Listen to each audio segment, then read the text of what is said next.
Under the Skin is a movie starring Scarlett Johansson that is directed by Jonathan Glazer, and that's pretty much about it. For an hour and 50 minutes we are witnesses to a very trippy and thought-provoking film. Although I didn't love it as much as I thought I would, I still think it got its point across. I just hope you didn't see it before the DVD came out, because IMDb spoiled the whole point of the film in its synopsis, but it's changed now. I'll split the video into two halves, one half no spoiler and the other half spoilers. I'll put a spoiler warning on the screen, as well as list of times in the description so you don't have to worry about being spoiled. First off, let's start with the positives. Filmmaking here is excellent and it has a very strong style and beautiful visuals to help get the theme across. But the acting here is the biggest praise. Scarlett Johansson was very brave in her role. Reports say that the people in her van weren't actors, but just random people that she picked up off the street.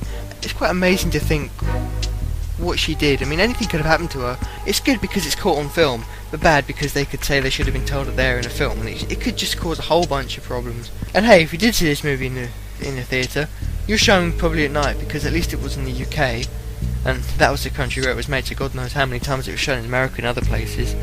But it does add to the atmosphere of the film to see it at night time. And no matter when you see it, the movie will stick with you, no matter if you liked it or not. Also, just something else to comment on. Some people are taking note of this movie just because Scarlett Johansson gets naked at some points. And just let me say, I don't want to be judgmental, but you're going against the whole point of the film if that's your mindset when you're going into it. But that gets me started on the negatives, where the spoilers come up, so there'll be a spoiler warning at the bottom of the screen now.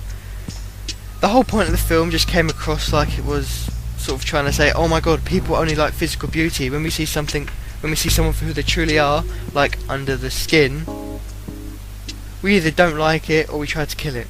Although that is a very true theme and a very powerful message, it just seemed like it began to bash me over the head near the end. Right near the start even, we see Scarlett Johansson's character walking through a shopping mall, and we see these middle-aged ladies getting makeup put on their face. It sort of felt like it was trying too hard. The movie also doesn't really have that much to show. It does have some very good... It does go from place to place and does have things to say, but quite a lot of this movie is her in her van.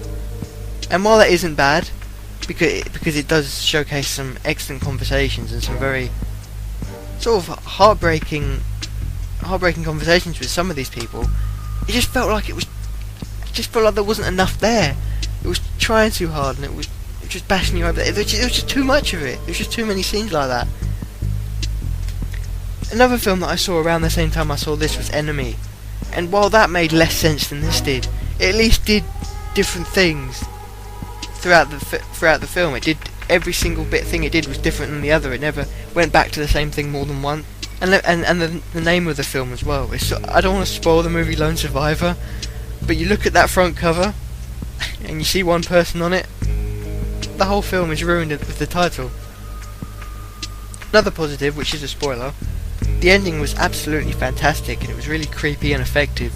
You see this person trying to take advantage of Scarlett Johansson's character in the woods, and you see him rip part of her skin off, and he sees who she really is. Which yeah, it's a good thing. It's a good thing, yeah.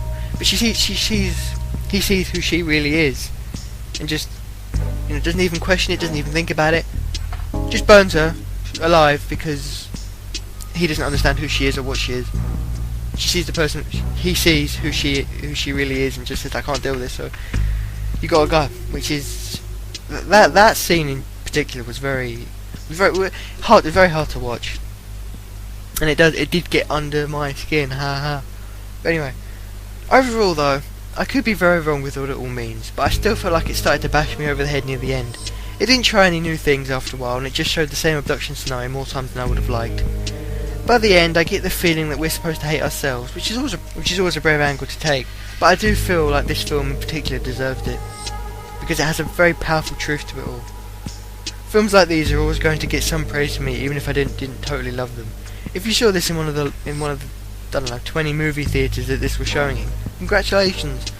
I'll always look out for those that are only showing in a few places, because those indie flicks are usually the really good stuff, and things that provide some thought, not just overblown action. Although that has its place too. Does it have a good theme? Sure it does. But the film's repetitive at points and seems to lose focus about halfway through, but it gets on track before long. It's a very powerful and striking movie that definitely deserves to be seen, even though a little bit of tweaking could have made it even better than it was. all the audience reviews I see for it are either it made complete sense or it didn't. The reviews on Rotten Tomatoes for the audience keep going down by the day, and it's on about 58% when I made this. And of course, this movie's going to appeal, it's going to appeal to some people. It's not going to appeal to everyone. It's very slow, but overall, I liked it. I could recommend it definitely for like a movie making class or something. Good movie, not perfect.